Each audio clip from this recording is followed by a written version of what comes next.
Just to continue on with some more breast cancer facts, a woman's risk of breast cancer approximately doubles if she has a first-degree relative who has been diagnosed with breast cancer, which is the mother, sister, or daughter. About 15% of women who get breast cancer have a family member diagnosed with it.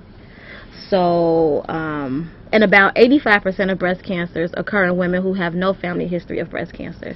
So it's really important not only to constantly do at-home tests, but go to the doctor, learn about your body, as well as learn about your family history of it, because it's you know, some people don't know about some people don't even know all of their family members, let alone like the health history of their family members. So it's really important to go on a consistent basis and get your breast checked and your body checked in general. You should go on an annual basis.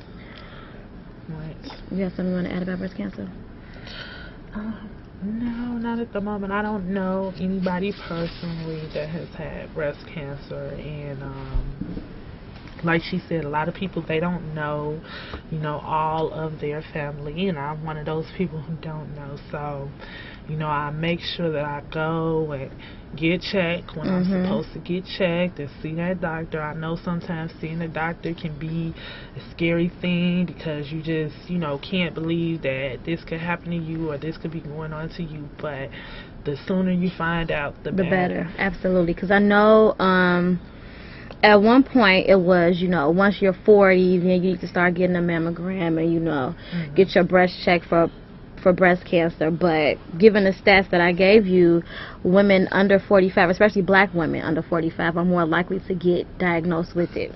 Right. I think that they say it's 35 now that you need to start to go get tested. Yeah, I know the age is decreasing, where you should start getting mammograms. But I know they have cases of women being diagnosed with breast cancer as early as like 22, 23 years old with breast cancer. So it's really, really important that you go to the doctor. It's really important that you, if you don't know how to do a self-examination, when you go to your doctor, ask them to show you how. But it's really important that you do that at least like once a month to check yourself and get comfortable with your body and know different things. But if you are a person who feel like you might had some symptoms or you might be diagnosed with it, some possible treatments are surgery is an option. Sorry, I'm getting tongue-tied. Surgery is an option. I won't even try to say that word. Chemotherapy is also an option. Radiation therapy is an option, and hormonal therapy is also an option. So again, just go to the doctor and get tested. And examined, sorry. And so I guess that concludes the breast cancer section. And so we hope that we've made the viewers more aware of that and how important it is. And so next we're going to move on to domestic violence, because it's also domestic violence. And so a lot of times, you know, people don't realize that they're being domestically abused, or, you know, that they might be experiencing domestic violence. A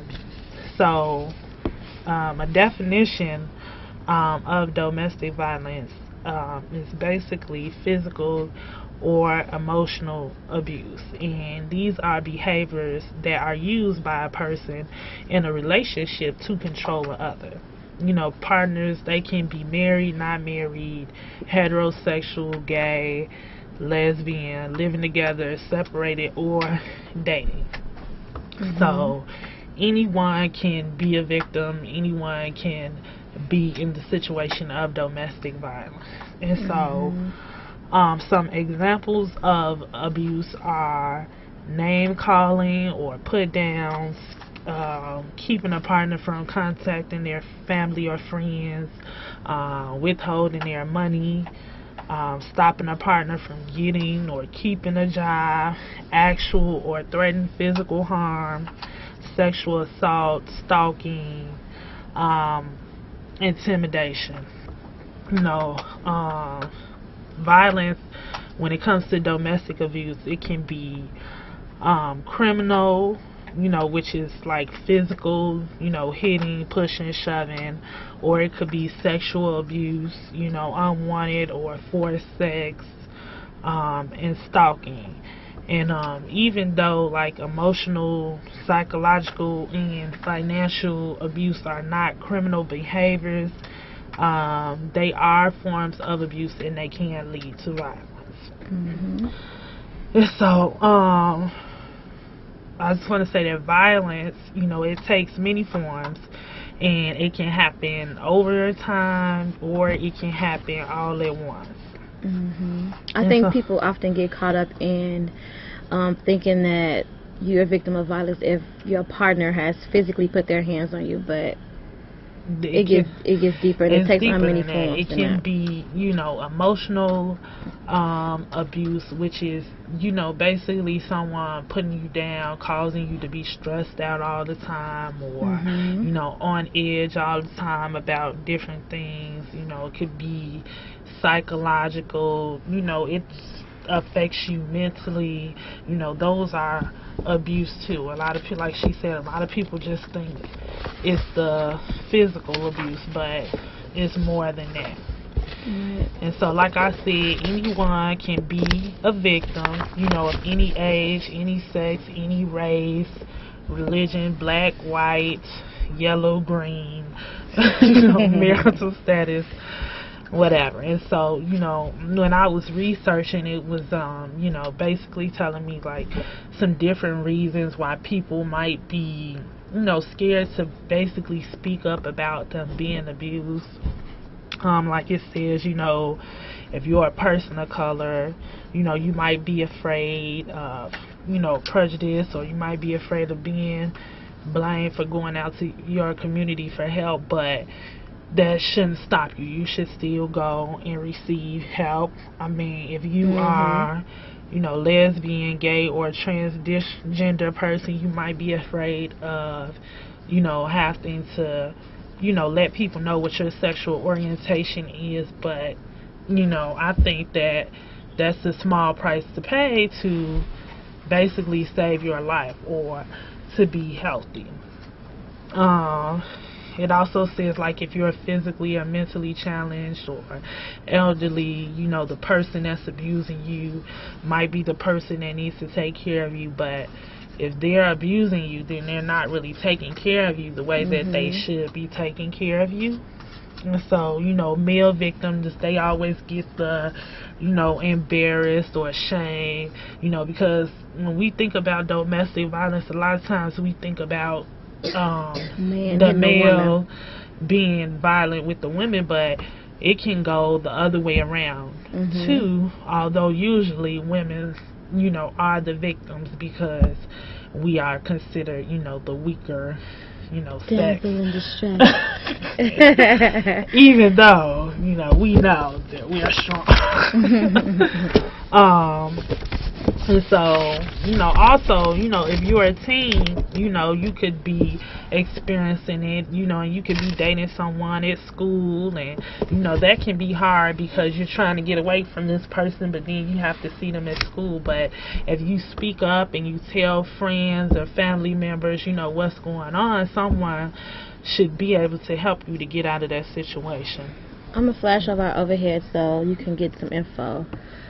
So, if you need any information about, you know, any domestic violence services, or you just want some info about the Chicago Abortion Fund or anything that we talked about tonight, you can give us a call at 312-663-0338 or 312-663-0336, or email us at info@chicagoabortionfund.com.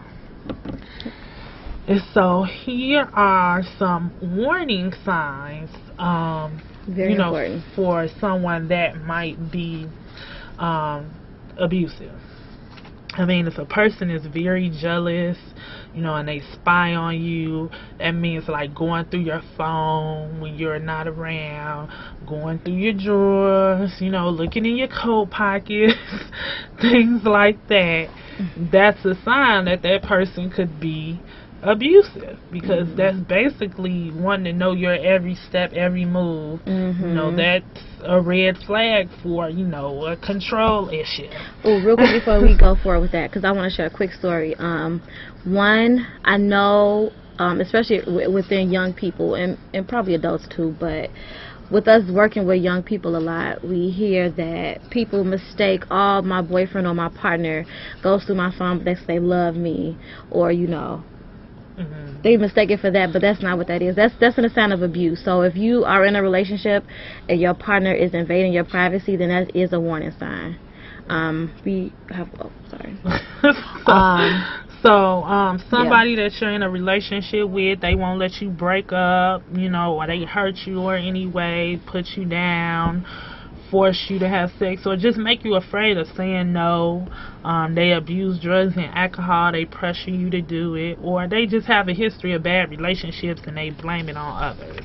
You know, so if you know, have recognized any of these signs in a partner and you think that you might be, you know, a victim of abuse, we have some resources that you can, you know, look up and find. There's Common Ground Sanctuary.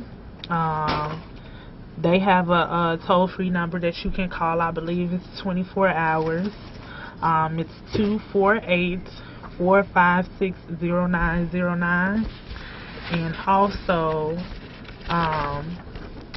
The Haven, they have a 24-hour line too, which is 248-334-1274. And two other numbers real quick is the National Domestic Violence Hotline, which is 1-800-799-SAFE, which is 1-800-799-7233. And it's also for, I know, the state of Illinois, Illinois Coalition Against Domestic Violence.